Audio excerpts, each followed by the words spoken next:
Hello friends, हमारे आज के इस भौतिक विज्ञान के सेशन में आप सभी का स्वागत है। आज के इस सेशन में हम डिस्कस करने जा रहे हैं बल तथा गति के नियम के बारे में। तो सबसे पहले समझते हैं कि बल क्या होता है। तो जैसा कि बल का हमारे पास वर्षों पुराना जाना पहचाना डेफिनेशन ये है कि बल वह भौतिक कारण है जो किसी वस्तु पर लगकर उसकी अवस्था में परिवर्तन कर दे या करने का प्रयास करे। यानी कहने का मतलब ये है कि बल जो है वह फिजिकल काउज है जो किसी ऑब्जेक्ट पे जब लगाया जाता है तो उसकी अवस्था में परिवर्तन हो जाता है या परिवर्तन होने की कोशिश करता है। जैसे एग्जाम्पल के तौर पर समझते हैं कि अगर किसी एक छोटी सी लकड़ी का टुकड़ा है या वुडन ब्लॉक है, इस पर हम जब बल लगाते हैं किसी खास दिशा में, किसी खास डायरेक्शन में, तो यह लकड़ी का टुकड़ा अपने जगह से जो है डिस्प्लेस हो जाता है किसी जिस तरफ बल लगाया जाता है उस तरफ। तो यह उदाहरण यह बताता है कि बल जो है किसी वस्तु की अवस्था में परिवर्तन कर सकता है। ठीक उसी तरह से अगर हम किसी दीवार पे बल लगाते हैं तो दीवार हमारे बल लगाने से अपनी जगह से हिलता डुलता नहीं है, डिस्प्लेस नहीं होता है, लेकिन इसका मतलब ये नहीं है कि बल नहीं लगाया गया है। बल लगाया गया है, लेकिन उतना पर्याप्त मात्रा में बल नहीं लगाया गया है जितना पर्याप्त मात्रा में बल उस दीवार को अपनी जगह से हटाने के लिए ज़रूरी है। लेकिन बल लगाकर उसको हटाने की कोशिश की गई है, यानी बल ने कोशिश की है। तो इस तरह से यही डेफिनेशन होता है कि बल वह भौतिक कारण है जो किसी वस्तु पर लगकर उसकी अवस्था में परिवर्तन कर देता है या परिवर्तन करने की कोशिश करता है। अगला पॉइंट कहा जाता है बल के बारे में कि खींचने या धकेलने में बल लगाया जाता है। यानी कि किसी वस्तु को अगर हम खींचते हैं तो बल लगाया जाता है, या किसी वस्तु को जब हम उसमें धकेलते हैं तो भी बल लगाया जाता है। यानी कि खींचना और धकेलना भी बल ही होता है। एक बात यहाँ पे मैं बता दूं आप लोगों को कि धकेलने के कंपैरिजन में खींचना जो होता है किसी चीज़ को आसान होता है। क्योंकि जब वस्तु को खींचा जाता है, जैसे मान लिया जाए कि इसको हम इस तरह की ओर खींचते हैं, तो खींचते समय क्या होता है कि इस वस्तु पर जो बल कार्य करता है, जो बल के दोनों कंपोनेंट्स जो कार्य करते हैं, उस कंपोनेंट को अगर हम कैलकुलेट करें तो पता चलता है कि खींचते समय जो बल वस्तु का जो भार है नीचे की ओर जो mg जो लग रहा है जो, और इस बल का कंपोनेंट जो है, दोनों मिलाकर जो जिस सतह पर वस्तु को रखा जाता है उस सतह के बीच में लगने वाला घर्षण बल और इसका नीचे की ओर लगने वाला जो भार है वस्तु का, उसका मान जो है धकेलते समय लगने वाला भार और घर्षण बल की अपेक्षा में कम होता है। इसलिए वस्तु को जो है धकेलने की अपेक्षा खींचना जो है आसान होता है। वहीं यहाँ बताया गया है कि खींचना जो है धकेलने की अपेक्षा आसान होता है, क्योंकि खींचते समय वस्तु का कुल वजन तथा उस पर लगने वाला घर्षण बल का मान धकेलते समय से कम होता है। यही बात मैं आपको बताया अभी पीछे। आगे कहा गया है कि बल को भौतिकी में हम लोग F द्वारा इंडिकेट करते हैं। कैपिटल F द्वारा फोर्स को इंडिकेट किया जाता है। अगला पॉइंट कहा जाता है कि बल का जो है वो SI मात्रक kg × मीटर प्रति सेकंड होता है, जिसे न्यूटन भी कहा जाता है। न्यूटन जो कि एक बहुत ही महान फिजिसिस्ट थे, महान भौतिक विज्ञानी थे, जिनके नाम के सम्मान पे बल के मात्रक को रखा गया है। तो बल का जो मात्रक होता है रियल में वो kg × मीटर प्रति सेकंड स्क्वायर होता है, जिसी को हम लोग न्यूटन कहते हैं। ठीक। अगला है बल का CGS मात्रक। बल का CGS मात्रक जो है वो डाइन होता है, और 1 न्यूटन जो होता है 1 न्यूटन वो 10⁵ डाइन के बराबर होता है। यानी 1 न्यूटन में इतने डाइन होते हैं। बल एक सदिश राशि है। सदिश राशि समझते होंगे आप लोग, पीछे की क्लासेस में मैं सदिश और अदिश के बारे में काफ़ी अच्छे से बताया हूँ। तो कहा जाता है कि बल एक सदिश राशि है, क्योंकि बल को दर्शाने के लिए या बल को एक्सप्रेस करने के लिए, बल को व्यक्त करने के लिए दिशा और परिमाण दोनों की ज़रूरत होती है।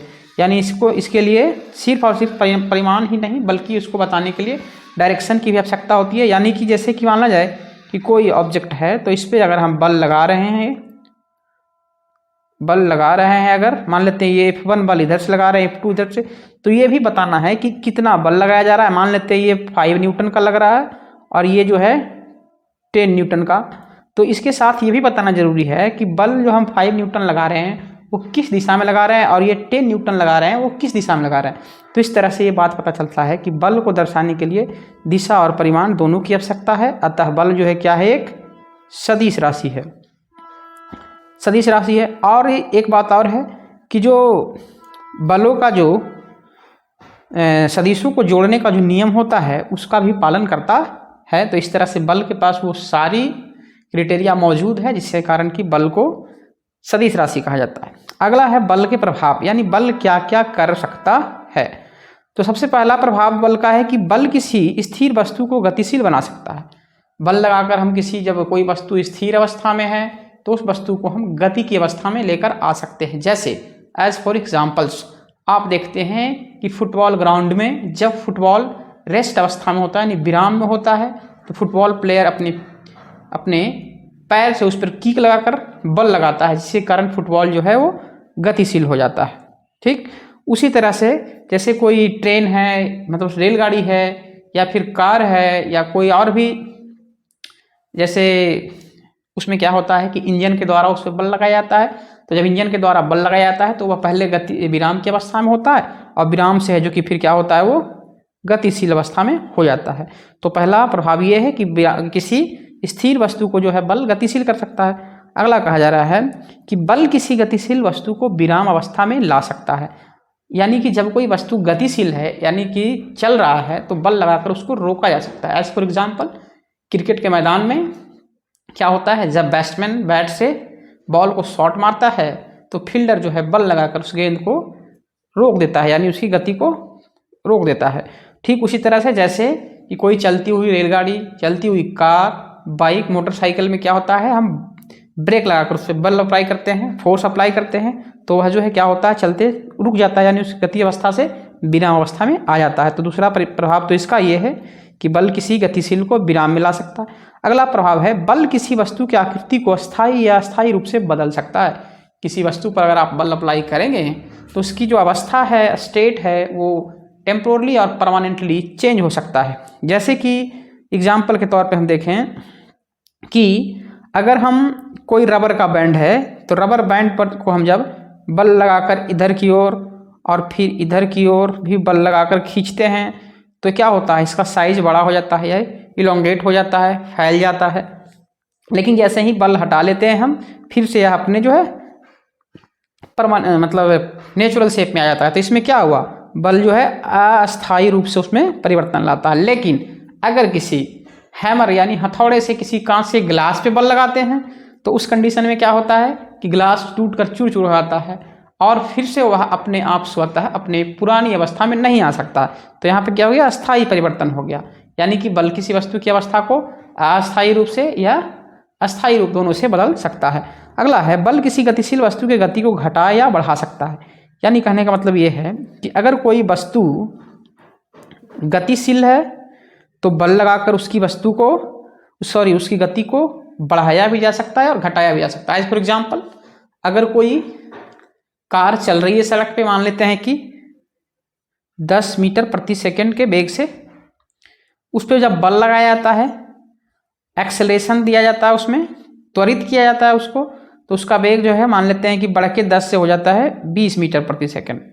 ठीक उसी तरह क्या होता है कि अगर कोई कार 20 मीटर प्रति सेकंड से चल रही है तो उस पर उसके गति के विपरीत दिशा में बल लगाकर, यानी कि अगर गति मान लेते हैं कि ये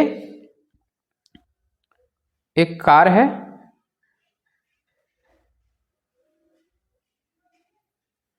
ये कार जो है इस दिशा में गतिशील है 20 मीटर प्रति सेकंड।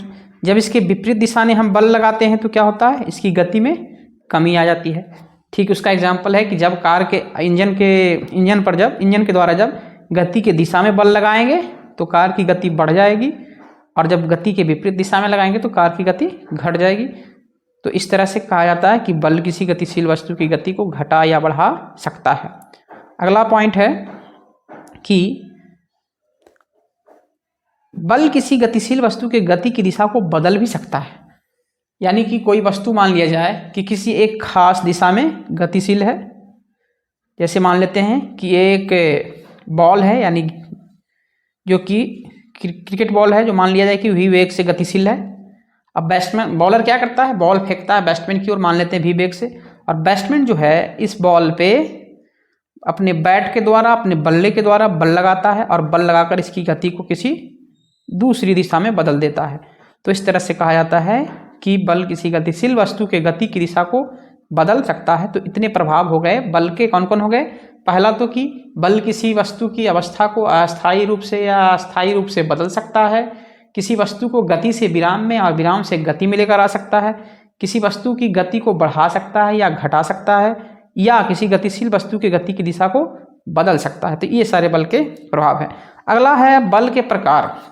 तो देखिए बल के यहाँ पे हम पहले दो प्रकार का डिस्कशन करेंगे कि बल के कौन कौन से दो प्रकार हैं। तो बल के जो दो प्रकार हैं उसमें एक है संतुलित बल और दूसरा है असंतुलित बल, यानी कि बैलेंस्ड फोर्स और अनबैलेंस्ड फोर्स। इसके बारे में देखते हैं कि बैलेंस्ड और अनबैलेंस्ड फोर्स क्या होता है। तो कहा जाता है कि जब किसी वस्तु पर लगने वाले सभी बलों का परिणामी बल शून्य होता है तो वे बल संतुलित बल कहलाते हैं। ये कैसे समझ में आएगा, तो इसको समझने के लिए ऐसे देखते हैं कि मान लिया जाए कि यह कोई ऑब्जेक्ट है, इस पे सभी दिशा में बल लगाए जा रहे हैं। मान लेते हैं एक बल इधर से F1 लगाया जा रहा है, एक बल इसके विपरीत दिशा में F2 लगाया जा रहा है, एक बल नीचे की ओर F3 लगाया जा रहा है और एक बल ऊपर की ओर F4 लगाया जा रहा है। तो अगर हमको इस वस्तु पर लगने वाले सभी बल निकालना हो तो उसके लिए हम क्या करेंगे, इस सभी बलों को ऐड करेंगे। तो टोटल बल अगर निकालना हो तो ऐसे हम लिख सकते हैं कि F is equal to F1 plus F2 plus F3 plus F4। ऐसे नहीं इसको ऐड करते हैं, इसको चूंकि बल है जो कि सदिश राशि है इसलिए सदिशों के नियम के अनुसार इसको ऐड करेंगे। तो इस तरह से देखा जाता है कि अगर हम सब बलों को जोड़ते हैं और अगर इसका सम जो है, ये टोटल जो नेट है वो 0 के बराबर आ जाता है, यानी कि टोटल नेट बल 0 हो जाता है किसी ऑब्जेक्ट पर लगने वाला। जितनी भी दिशा से जितने भी बल एक साथ कार्य कर रहे हो, भले एक कर रहे हैं, दो कर रहे हो, चाहे या हजारों बल एक साथ हजारों डायरेक्शन से काम कर, हजारों पॉइंट पे काम कर रहा हो, अगर वो सभी बल का जो है सम जो है 0 के बराबर हो जाता है तो हम कहेंगे कि इस ऑब्जेक्ट पे लगने वाला बल जो है वो कैसा बल है, संतुलित बल है।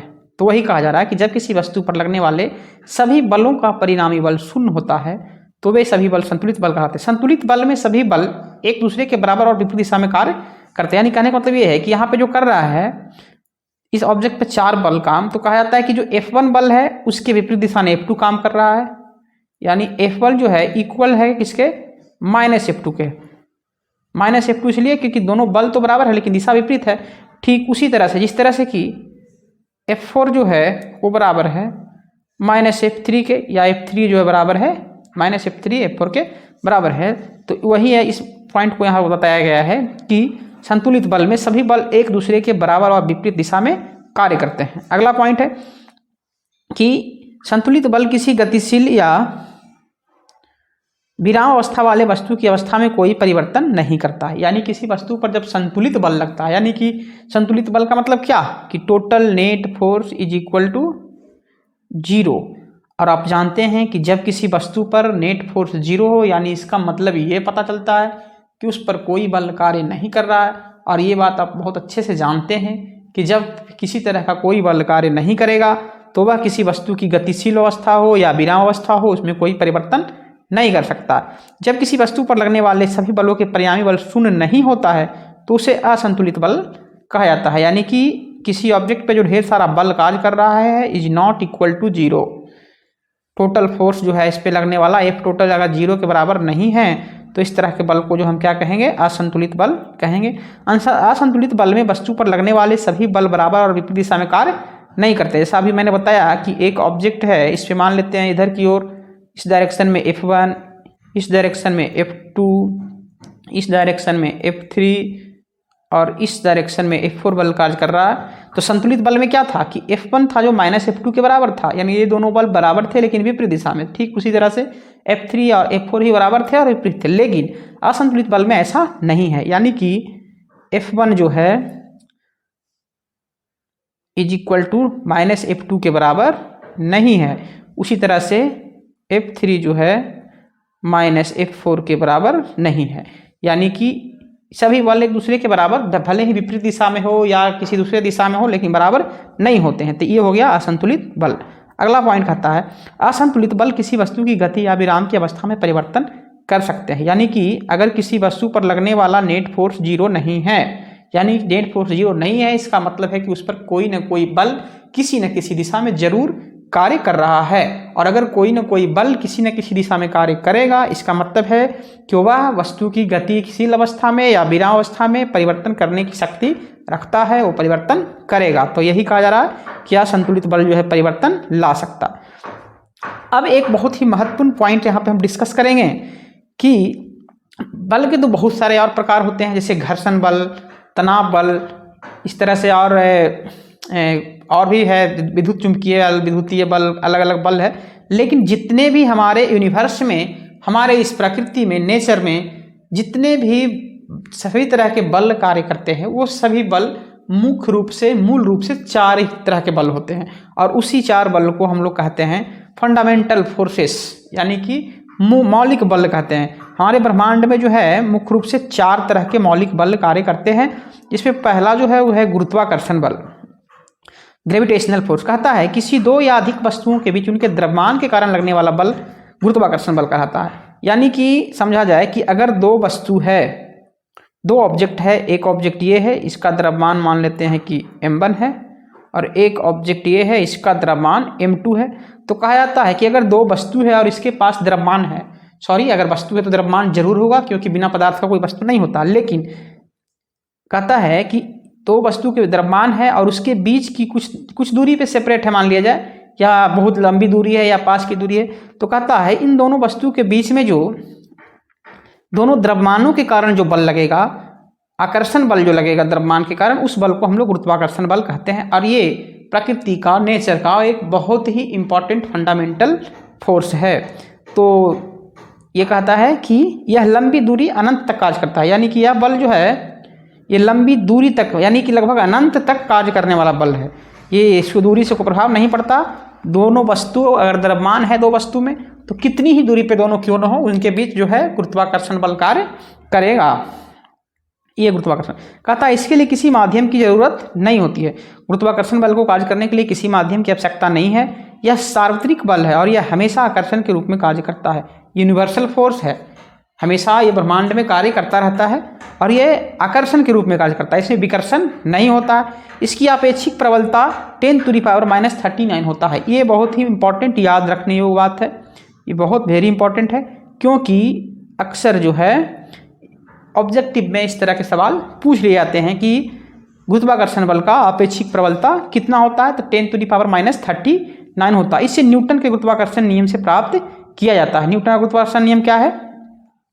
तो न्यूटन के गुरुत्वाकर्षण नियम के बारे में कहा जाता है कि अगर कोई 2 ऑब्जेक्ट, मान लेते हैं इसका द्रव्यमान m1 और इसका द्रव्यमान m2, एक दूसरे से कुछ दूरी पर सेपरेट है, r दूरी पे, तो कहा जाता है न्यूटन की गति के नियम, गुरुत्वाकर्षण के नियम के अनुसार कि अगर कोई 2 वस्तु है, दोनों वस्तु के बीच का द्रव्यमान, एक का m1 दूसरे का m2 है, और दोनों एक दूसरे से r डिस्टेंस पे या कुछ दूरी पे सेपरेट है, तो कहता है कि उनके बीच जो है वो लगने वाला जो गुरुत्वाकर्षण बल होगा वो समानुपाती होगा उनके द्रव्यमानों के गुणनफल के, यानी m1 × m2 के, और व्युत्क्रमानुपाती होगा उनके बीच के दूरी के वर्ग के, यानी कि 1/r² के।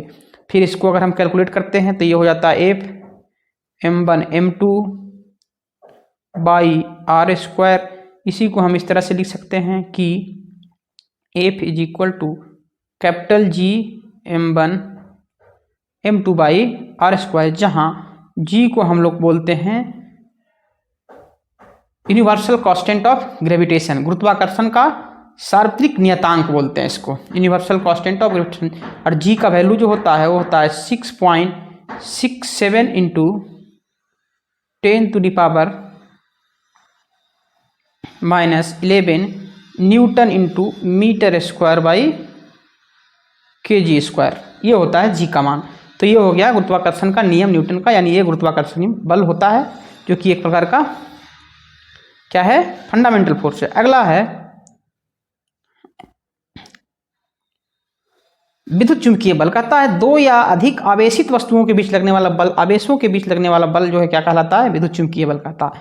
अब आप लोग जो है इलेक्ट्रिसिटी चैप्टर में पढ़े होंगे आवेश के बारे में, कि अगर कोई दो वस्तु है, अगर उसके पास आवेश हो जाता है, आप देखे होंगे कि जब किसी पेन, प्लास्टिक के पेन या कंघे को जब हम बाल में रगड़ते हैं और उसके बाद उसको किसी दूसरे कागज़ के छोटे छोटे टुकड़े के पास या डस्ट धूलकन के पास ले जाते हैं तो उसको अपनी ओर आकर्षित करता है। वो क्यों होता है, तो कहा जाता है जब उसको रब किया जाता है, रगड़ा जाता है, तो वो वस्तु जो है आवेशित हो जाता है, और आवेशित होने के कारण उसके पास किसी आवेश आ जाता है, चार्ज आ जाता है, इसी कारण वह दूसरे वस्तु पे बल लगाता है। तो कहता है कि इस तरह के आवेश के कारण जो बल लगता है ना, उसको हम लोग कहते हैं क्या, विद्युत चुंबकीय बल कहते हैं। कहता है यह भी लंबी दूरी तक कार्य करता है, मतलब अनंत तक ये भी कार्य कर सकता है, और इसको कार्य करने के लिए भी किसी माध्यम की जरूरत नहीं होती है। यह गुरुत्वाकर्षण के बल की अपेक्षा बहुत मजबूत होता है। गुरुत्वाकर्षण, ये इंपॉर्टेंट पॉइंट है याद रखने का, कि विद्युत चुंबकीय बल जो है गुरुत्वाकर्षण की अपेक्षा 10⁻36 गुना ज़्यादा मजबूत होता है।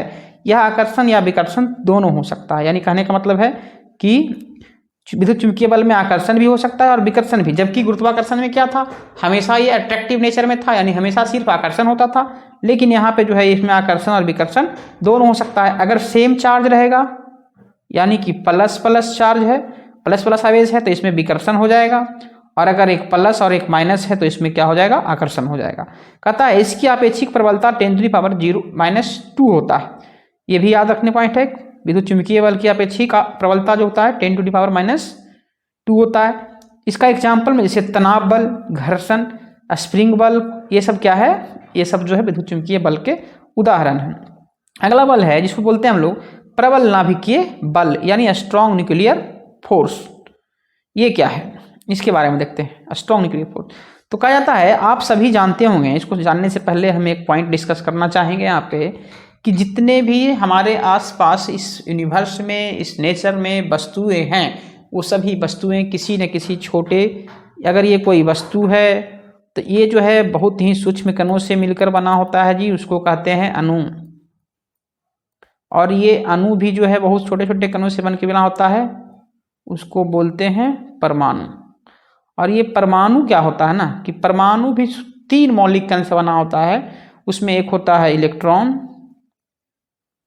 जिस पर कि निगेटिव चार्ज होता है, और एक होता है प्रोटॉन, जिस पर कि पॉजिटिव चार्ज होता है, और एक होता है न्यूट्रॉन, जिस पर कि कोई चार्ज नहीं होता है, यानी 0 चार्ज होता है। तो ये कहा जाता है कि 3 तरह का, मतलब सॉरी, परमाणु जो है ये 3 कणों से बना होता है। तो ये जो मजबूत नाभिकीय बल जो होता है, इसके बारे में कहा जाता है कि परमाणु के नाभिक में, यानी ये परमाणु के नाभिक के अंदर में जो परमाणु है अगर, तो परमाणु के नाभिक में क्या होता है, परमाणु का स्ट्रक्चर ऐसा होता है कि P+N, यानी प्रोटॉन प्लस न्यूट्रॉन जो होते हैं ये बीच में होते हैं, और इसके चारों ओर इलेक्ट्रॉन जो है अलग अलग सेल्स में, अलग अलग कक्षाओं में चक्कर काटते हैं। ठीक, तो कहा जाता है कि जो परमाणु के नाभिक में प्रोटॉन और न्यूट्रॉन है, तो इनके बीच में जो है आकर्षण बल लगता है, इसके बीच में जो बल कार्य करता है, उस बल को हम लोग मजबूत नाभिकीय बल यानी कि स्ट्रॉन्ग न्यूक्लियर फोर्स कहते हैं। और ये बल बहुत ही जरूरी है परमाणु के स्थायित्व के लिए, स्टेबिलिटी के लिए। अगर ये बल कार्य ना करे तो परमाणु जो है असंतुलित हो जाएगा, इसका न्यूक्लियस जो है ब्रस्ट कर जाएगा, और जब परमाणु असंतुलित हो जाएगा तो इसका मतलब आप समझ सकते हैं कि जब परमाणु ही असंतुलित है, परमाणु ही ब्रस्ट हो जाएगा, तो फिर क्या बचेगा। तो इस तरह से कहा जाता है कि परमाणु के नाभिक में प्रोटॉन प्रोटॉन के बीच, या न्यूट्रॉन न्यूट्रॉन के बीच, या तो प्रोटॉन और प्रोटॉन दोनों के बीच में, या तो न्यूट्रॉन न्यूट्रॉन के बीच, या प्रोटॉन न्यूट्रॉन के बीच में जो बल लगता है उसको हम लोग मजबूत नाभिकीय बल बोलते हैं। यह विद्युत चुंबकीय बल से भी ज़्यादा होता है शक्तिशाली, लगभग 100 गुना, 100 टाइम्स पावरफुल है ये विद्युत चुंबकीय बल, यानी कि इलेक्ट्रोमैग्नेटिक फोर्स से। अगला है प्राकृतिक में सबसे प्रबल बल है ये, इससे प्रबल बल कोई नहीं है हमारे प्रकृति। ये सवाल पूछा जा सकता है किसी भी कॉम्पिटिटिव एग्जाम्स में, इसलिए इसको ध्यान रखने योग्य है कि प्राकृतिक में सबसे मजबूत बल कौन है। तो इसका आंसर है कि मजबूत न्यूक्लियर फोर्स, यानी कि स्ट्रॉन्ग न्यूक्लियर फोर्स, यानी कि मजबूत नाभिकीय बल जो है इस यूनिवर्स में सबसे मजबूत बल है। कहता है यह परमाणु के स्थायित्व के लिए जिम्मेवार है, परमाणु के स्टेबिलिटी के लिए जिम्मेवार है। कहता है यह बहुत ही सूक्ष्म दूरी तक ही कार्य करता है। एक बात है, अभी तक जो पिछले जो 2 बल के बारे में हम डिस्कस किए थे, एक गुरुत्वाकर्षण बल और एक जो है विद्युत चुंबकीय बल, तो उन दोनों बल के बीच में समानता यह था कि काफी लंबी दूरी तक, मतलब अनंत दूरी तक एक दूसरे के बीच में कार्य करता था। लेकिन इसके साथ प्रॉब्लम क्या है कि ये बहुत ही अत्यंत छोटा दूरी डिस्टेंस में काम करता है, यानी फर्मी मीटर जिसको कहते हैं, लगभग 10⁻⁻15 मीटर के डायमेंशंस में काम करता है। यानी कि आप जानते हैं कि परमाणु बहुत छोटा होता है, और परमाणु के स्ट्रक्चर में उसके अंदर न्यूक्लियस और भी अत्यंत छोटा होता है, अत्यंत सूक्ष्म होता है, और न्यूक्लियस के अंदर में प्रोटॉन और न्यूट्रॉन जो होते हैं एक दूसरे से बहुत ही छोटे डिस्टेंस पे, बहुत ही सूक्ष्म से सूक्ष्म डिस्टेंस पे सेपरेट होते हैं, तो उसके बीच ये कार्य करने वाला बल है। इसलिए इसका जो बल करने का जो आयाम है वो डिस्टेंस जो है वो 10⁻⁻15 मीटर के आयाम में होता है। कतई आवेश की प्रकृति से स्वतंत्र होता है। किस तरह का आवेश है वो मैटर नहीं करता। जैसे विद्युत चुंबकीय बल में क्या था कि अगर प्लस प्लस आवेश है तो उसके बीच रिपल्सन होगा, और प्लस माइनस है तो आकर्षण होगा। लेकिन इसमें ऐसा नहीं होता है, इसमें हमेशा आकर्षण ही होता है, एक दूसरे से बॉन्डिंग फोर्स चाहिए। कहता है इसकी आपेक्षिक प्रबलता 1 होता है, ये सबसे मजबूत है, और इसकी आपेक्षिक प्रबलता 1 के बराबर है, ये याद रखने योग्य बात है। अगला पॉइंट कहता है कि अगला जो चौथा जो बल है, मूल बल, फंडामेंटल फोर्स, वो है आपका कमजोर नाभिकीय बल, यानी वीक न्यूक्लियर फोर्स। कहता है कुछ नाभिकीय क्षयों जैसे बीटा क्षय तथा इलेक्ट्रॉनों एवं न्यूट्रिनों के बीच कार्य करने वाला बल है ये। जैसे कि आप पढ़े होंगे कि कुछ न्यूक्लियर रिएक्शंस जो होता है उसमें क्या होता है कि कुछ प्रकार का डिके होता है, खुद ब खुद जो है कुछ न्यूक्लियर पदार्थ जो एलिमेंट जो होता है वो उससे वो अपने एक से दूसरे एलिमेंट में बदलता रहता है। तो उस प्रक्रिया में बीटा क्षय जो होता है उसमें, उस प्रक्रिया में तथा इलेक्ट्रॉन और न्यूट्रिनो जो है उसके बीच में जो बल कार्य करता है उसको हम लोग कमजोर नाभिकीय बल करता है। ये बहुत ही सूक्ष्म दूरी तक कार्य करता है। इसका जो डायमेंशन है वो सबसे कम दूरी में कार्य करने वाला है। ये 10⁻⁻16 मीटर के रेंज तक ही कार्य करता है, और इसकी आपेक्षिक प्रबलता जो है 10⁻⁻13 होती है। यह बल जो है ये दूसरा, ये कहा जाए तो इसके बारे में ये दूसरा सबसे कमजोर बल है। यानी सबसे मजबूत बल हो गया स्ट्रॉन्ग न्यूक्लियर फोर्स, और सबसे कमजोर बल जो है वो ग्रेविटेशनल फोर्स, और ये दूसरे नंबर पे सबसे कमजोर में, और दूसरा सबसे मजबूत बल हो गया विद्युत चुंबकीय बल। तो ये जो होगा 4 प्रकार का हमारे नेचर में, हमारे यूनिवर्स में कार्य करने वाले फंडामेंटल फोर्सेस हैं। अब इसके आगे डिस्कस करते हैं हम संवेग के बारे में। संवेग क्या होता है? तो कहा जाता है, जैसा हम गति के चैप्टर में हम लोग पढ़ चुके हैं वेग के बारे में कि विस्थापन में परिवर्तन की दर को वेग कहते हैं। तो अब कहा जाता है कि आप जानते हैं कि जब कोई वस्तु है, अगर मान लेते हैं कि ये कोई कार है,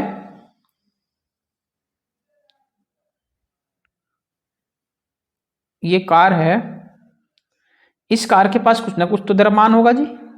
अब जब द्रव्यमान है और मान लेते हैं कि ये भी वेग से इस रास्ते पे गतिशील है, ठीक, तो जब गतिशील है तो कहा जाता है कि किसी वस्तु के द्रव्यमान और उसके वेग के गुणनफल को वस्तु का संवेग कहते हैं। तो जब ये कार का द्रव्यमान m है और वेग भी है, और जब इसके द्रव्यमान m यानी और वेग भी को गुना कर देते हैं तो जो राशि प्राप्त होता है उसको हम लोग क्या कहेंगे? संवेग कहेंगे। याद रखने की बात है कि किसी वस्तु के वेग और उसके द्रव्यमान के गुणनफल को संवेग कहा जाता है। कहता है संवेग को p द्वारा दर्शाया जाता है, कैपिटल P द्वारा, ठीक। संवेग का SI मात्रक kg/m होता है। संवेग एक सदिश राशि है, और फॉर्मूला जो होता है संवेग का P = mv, क्योंकि अभी मैं बता चुका हूं आपको कि मास इंटू वेलोसिटी, यानी कि द्रव्यमान इंटू वेग, तो P = m × v हो जाएगा। इसका मात्रक की बात किया है तो द्रव्यमान का मात्रक जैसा कि आप जानते हैं कि kg होता है, इंटू वेलोसिटी का मात्रक होता है मीटर प्रति सेकंड। तो इस तरह से इसका जो है मात्रक जो हो जाएगा SI वो kg/मीटर प्रति सेकंड होगा। इसका मात्रक, संवेग का SI मात्रक यही होता है। अब आगे कहता है संवेग संरक्षण का सिद्धांत, कंजर्वेशन ऑफ मोमेंटम। कहता है अगर वस्तुओं के किसी निकाय पर कोई बाहरी असंतुलित बल कार्य ना करे, कोई सिस्टम है अगर ढेर सारे ऑब्जेक्ट्स का, और उस पर कोई बाहर से अनबैलेंस फोर्स कार्य ना करता है, तो उसका कुल जो सिस्टम का संवेग है वो हमेशा संरक्षित रहता है। इसको समझने के लिए ऐसे समझते हैं कि मान लेते हैं, ज़्यादा वस्तु नहीं लेते, 2 लेते हैं। एक ये वस्तु है m1 द्रव्यमान का, इसका वेग जो है आपका मतलब इनिशियल वेलोसिटी यानी शुरुआती वेग u1 है, ठीक। और ये एक दूसरा वस्तु है, इसका द्रव्यमान m2 है और इसका इनिशियल वेलोसिटी u2 है। ये दोनों एक दूसरे की विपरीत दिशा में मान लेते हैं या सेम दिशा में है। ये दोनों में क्या होता है कि m1 और m2 में टक्कर हो जाता है। ठीक, तो ये दोनों एक दूसरे पे बल लगाएंगे, ये इधर की ओर लगाएगा और ये इधर की ओर लगाएगा, और फिर टकराने के बाद क्या होता है कि ये m1 जो है ये v1 वेलोसिटी से इस दिशा में और ये m2 जो है v2 वेलोसिटी से इस दिशा में चलना शुरू कर देता है। क्योंकि यहाँ पे क्या था, पहले इसका m1 का वेग u1 था और m2 का वेग u2 था, टकराया, यहाँ पे टक्कर हुआ दोनों में। टक्कर के बाद इसका पहले वाले ऑब्जेक्ट का वेलोसिटी v1 हो गया और इसका वेलोसिटी v2 हो गया। द्रव्यमान में चूंकि कोई परिवर्तन हुआ नहीं है, द्रव्यमान में कोई परिवर्तन नहीं हुआ है, तो इसलिए हम इसको कह सकते हैं, इस तरह से निकाल सकते हैं इसको कि इसका जो इनिशियल संवेग था यानी पहले वस्तु का, इसको अगर हम लिखें तो P इनिशियल जो था पहले का क्या था, m1 u1 हो जाएगा, और P इनिशियल जो था दूसरे का वो m2 u2 हो जाएगा। उसी तरह से टकराने के बाद, टक्कर के बाद क्या हो जाएगा, इसका m1 v1 और इसका हो जाएगा m2 v2। तो कहा जाता है कि संवेग संरक्षण के अनुसार कि जितना इसका संवेग पहले था दोनों वस्तु का ना, उतना ही बाद में रहेगा। यानी इसको इस तरह से लिखेंगे m1 u1 plus m2 u2 is equal to m1 v1 plus m2 v2। ये जो है संवेग संरक्षण का सिद्धांत हमें बताता है कि किसी सिस्टम का, किसी निकाय का संवेग जो है अगर उस पर कोई बाहरी असंतुलित बल कार्य न कर रहा हो तो हमेशा संरक्षित रहता है। इस संवेग संरक्षण के सिद्धांत पे बहुत सारी चीज़ें कार्य करती है। बहुत सारे इसके एग्जाम्पल्स हो सकते हैं कि संवेग संरक्षण, जैसे सबसे पहला एग्जाम्पल लिख देते हैं रॉकेट। जब रॉकेट छोड़ा जाता है तो आप देखते होंगे कि उसके पीछे की ओर बहुत तेज गति से, तेज वेग से गैस की मात्रा निकलती है, और उस गैस की मात्रा के कारण जैसे रॉकेट छोड़ा जाता है तो क्या होता है कि अगर ये रॉकेट है तो आप देखे होंगे कि इधर की ओर बहुत ही तेज वेग से गैस निकलता है और रॉकेट जो है ऊपर की ओर गतिशील होता है दूसरी दिशा में। तो इसमें क्या है, इसमें संवेग संरक्षण का सिद्धांत का पालन हो रहा है। तो ये सवाल, क्वेश्चन है जो कि कई बार एग्जाम्स में पूछ लिया जाता है कि रॉकेट जो है किस सिद्धांत पे कार्य करता है, तो इसका जो है संवेग संरक्षण के सिद्धांत पे कार्य करता है। अगला कहा जाता है कि आप देखे होंगे, ऐसा कहा जाता है कि जब किसी बंदूक से कोई गोली चलाई जाती है, ठीक, जैसे इसको ऐसे समझते हैं, पहले एक बंदूक बना लो, यहाँ पे इससे बनाते हैं बंदूक।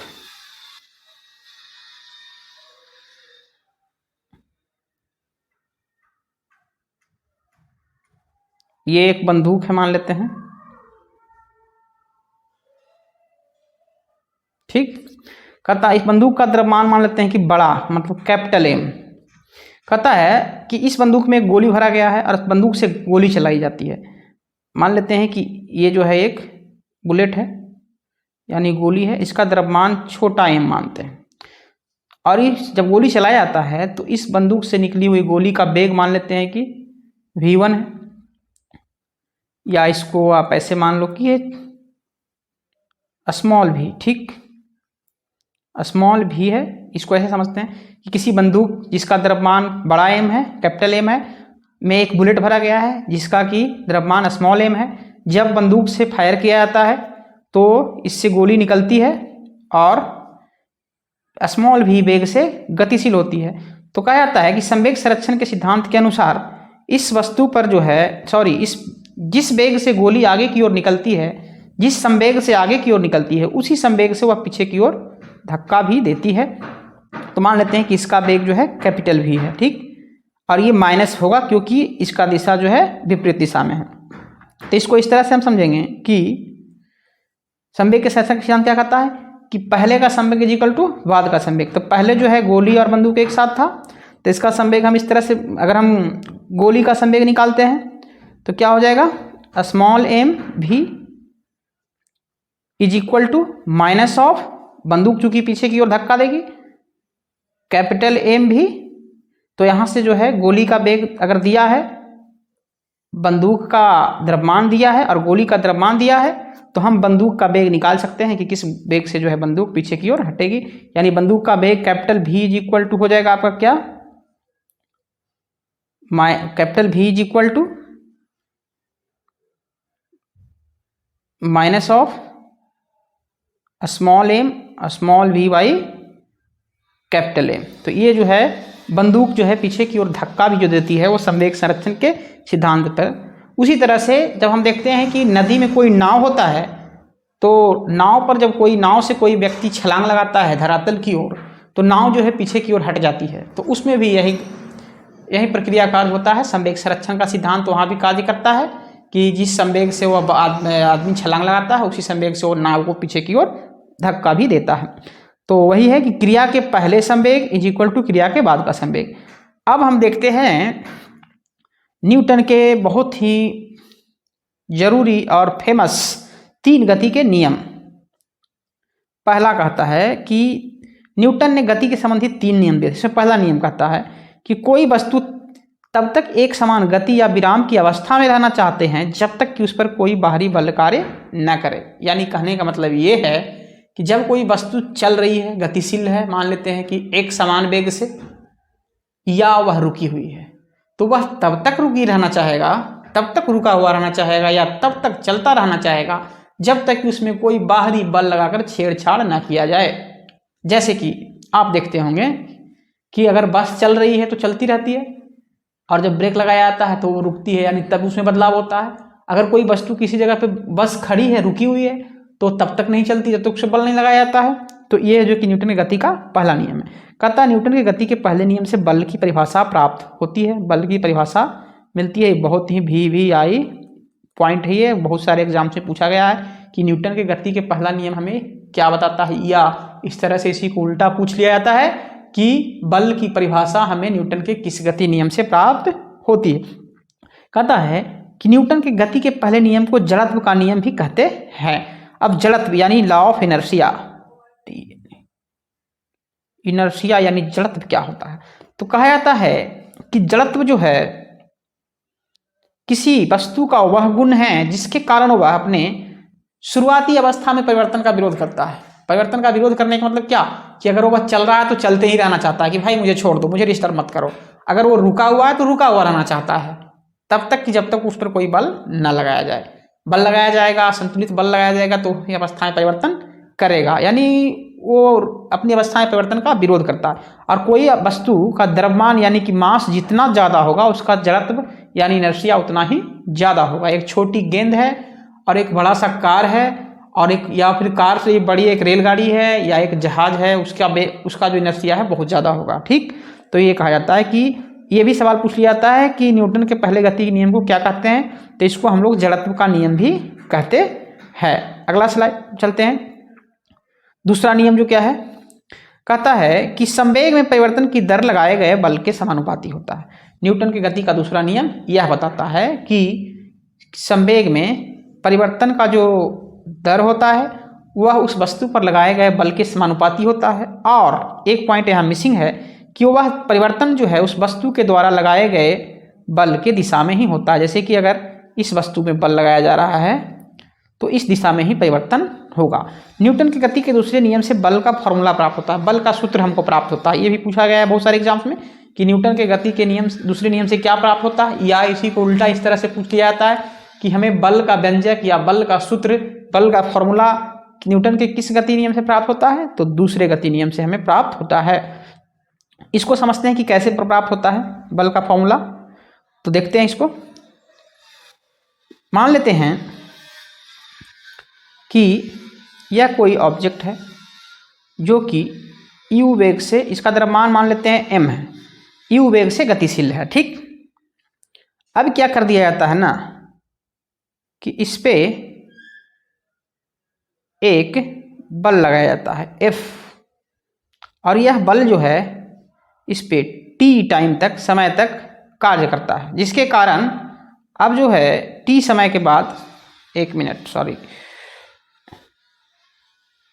मान लेते हैं ना कि यहाँ पे t इज इक्वल टू, मतलब टाइम जो है 0 है। अब यहाँ पे क्या हुआ, इस वस्तु पर t समय तक ये F बल कार्य करता है, तो t टाइम के बाद क्या होता है कि इस वस्तु का वेग जो है v हो जाता है।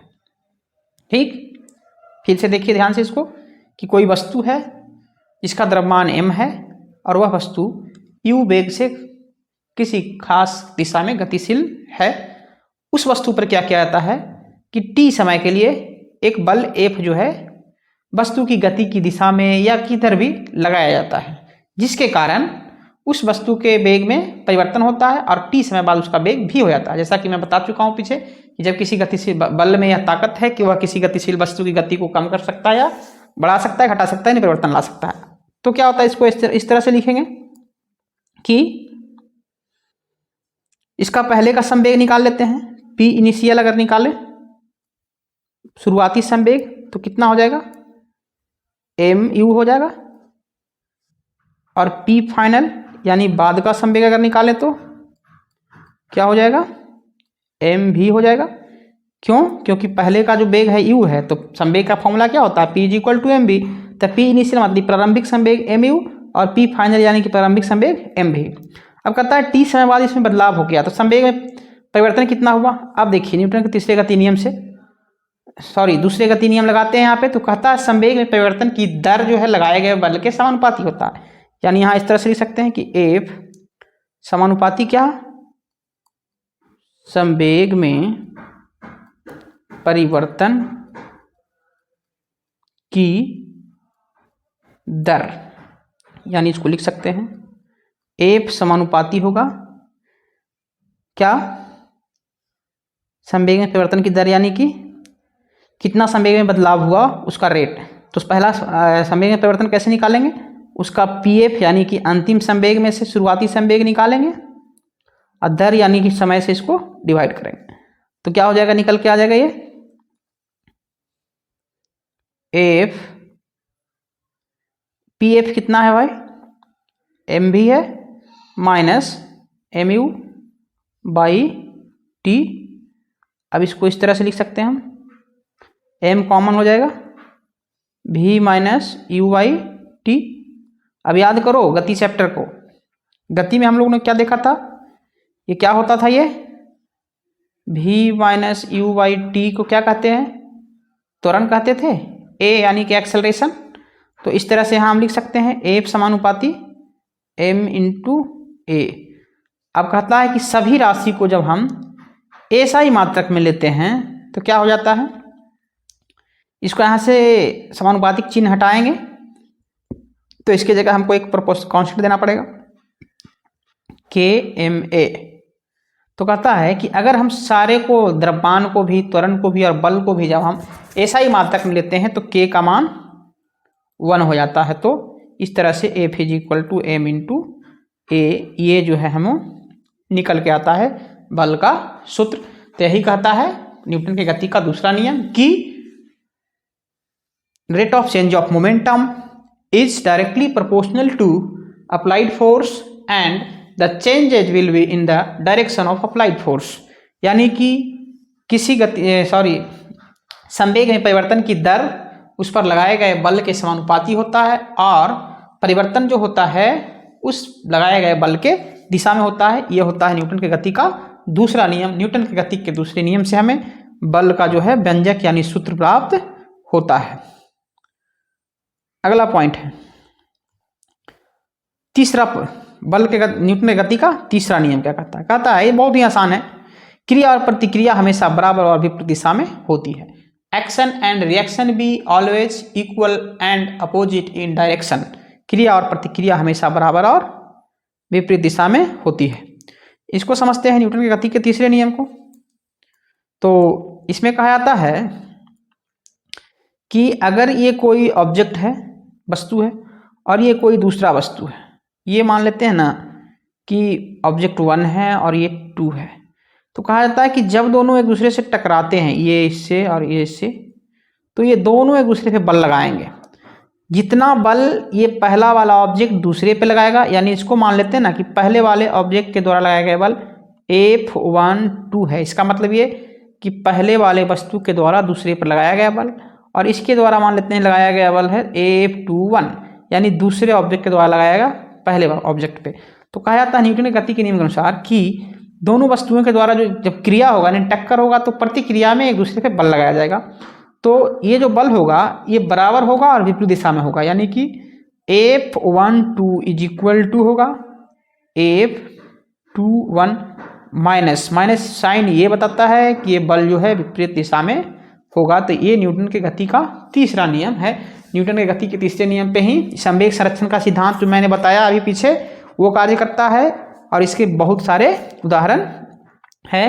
कहता है जैसे कि बंदूक से जब गोली छोड़ी जाती है तो हमें पीछे की ओर झटका लगता है।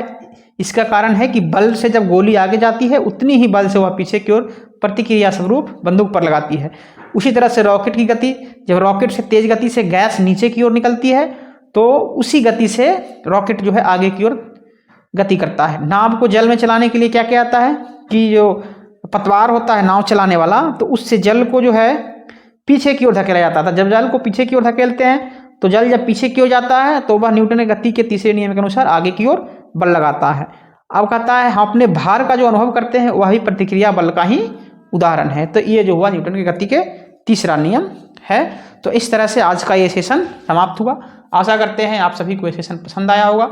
अगर पसंद आया तो हमारे चैनल को सब्सक्राइब करें तथा इसको वीडियो को लाइक करें और ज़्यादा से ज़्यादा शेयर करें।